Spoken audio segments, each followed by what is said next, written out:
Friend, welcome back to my YouTube channel. দেখো বন্ধুরা, আমি তোমাদের কাছে একটা নতুন রেসিপি নিয়ে চলে এসেছি, চিড়ের পোলাও। তোমরা দেখো আমি কীভাবে দেখো চিড়ের পোলাও বানাতে গিয়ে কি কি লাগে। আমি কিন্তু চিড়ে নিয়েছি 3 বাটি।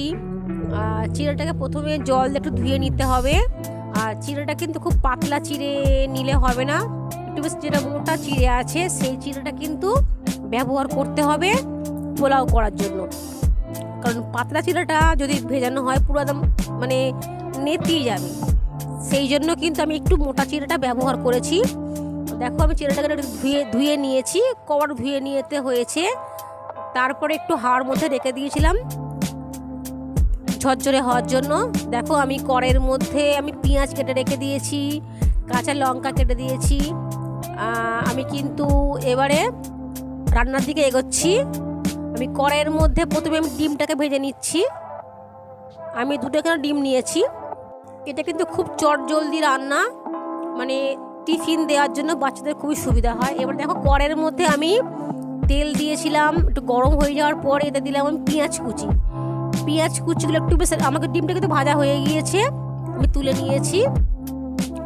আর ডিমটা পুরো একদম ঝুরঝুরে করে নিতে হবে। আর দেখো পেঁয়াজটা কিন্তু বেশ লাল লাল হয়ে গিয়েছে। তারপরে আমি দিয়েছি কাঁচা লঙ্কা কুচি। যারা মনে করো যে কাঁচা লঙ্কা দিয়ে খাবে না তারা নাও খেতে পারো, কারণ এটা যেহেতু পোলাও মিষ্টি মিষ্টি খায়, কিন্তু আমরা একটু পছন্দ করে একটু বেশ ঝাল ঝাল হালকা, মানে খুব ঝাল হবে না, কারণ কাঁচা লঙ্কাটা ঝালই তো নেই, একদম কাঁচা লঙ্কাটা একটু ঝাল নেই। তাছাড়া টেস্ট বেশ ভালো লাগে, মুখে একটু পড়বে, ঝাল ঝাল মতো লাগবে, তাই একটু দিয়েছিলাম, কটা কাঁচা লঙ্কা দিয়ে দিয়েছি। আমি কিন্তু কড়াইয়ের মধ্যে তেল দেওয়ার পরে তেলটা গরম হয়ে যাওয়ার পরে পেঁয়াজ দিয়েছিলাম, এটাও বেশ লাল লাল করে হওয়ার পরে কাঁচা লঙ্কা দিলাম। তারপরে আমি দিলাম এবারে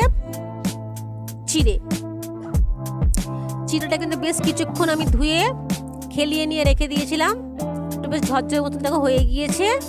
এইবারে আমি চিড়েটাকে একটু নেড়ে নেবো, খুব বেশি সময় লাগে না, খুব চটজলদি কিন্তু এটা হয়ে যায়।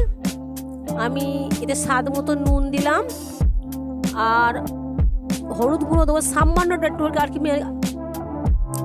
আমি একদম সামান্য একটু হলুদ গুঁড়ো ব্যবহার করেছি, বেশি আমি হলুদ গুঁড়োতে দিইনি।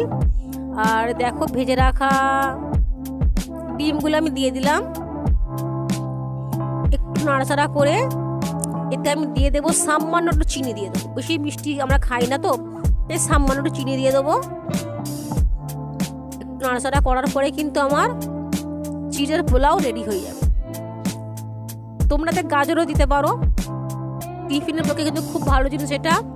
ধরো টিফিন খাওয়া হবে, খুব চটজলদি, খুব জোরে খিদে লেগে গিয়েছে, তখন কিন্তু এইভাবে করে নিয়ে তোমরা খেতে পারো। আমি কিন্তু ঘি এতে ব্যবহার করিনি, গরম মশলাও ব্যবহার করিনি, কিন্তু পোলাওতে আমরা মানে রাইসের যখন পোলাওটা করি আমরা ওতে কিন্তু আমরা গরম মশলা দিই আর ঘিও দিই, কিন্তু এতে আমি গরম মশলা ঘিটা ব্যবহার করলাম না, আর কাজু কিশমিশটা আমি ব্যবহার করলাম না। তোমরা যদি মনে করো তোমরা খেতে মানে দিতে পারো, কোনো অসুবিধা নেই, আমি আর দিলাম না।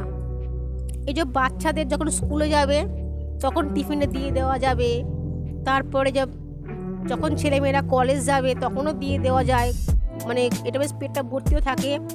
আর ঘরেতে আমরা বানিয়েও খেতে পারি, কোনো অসুবিধা নেই, বেশ অনেকক্ষণ পেটে কিন্তু থাকেই, হেলদি, খুবই ভালো, খাওয়াও ভালো, আর ঘরের খাওয়ার মতো খাবার তো হয় না।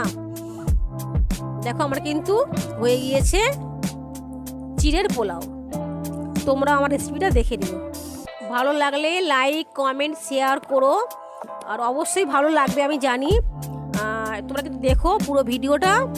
যারা নতুন বন্ধু আছো, নতুন বন্ধু খুব তাড়াতাড়ি আমার একটা নতুন বন্ধু হয়ে যাও, আমার চ্যানেলটাকে তোমরা সাবস্ক্রাইব করে দিও।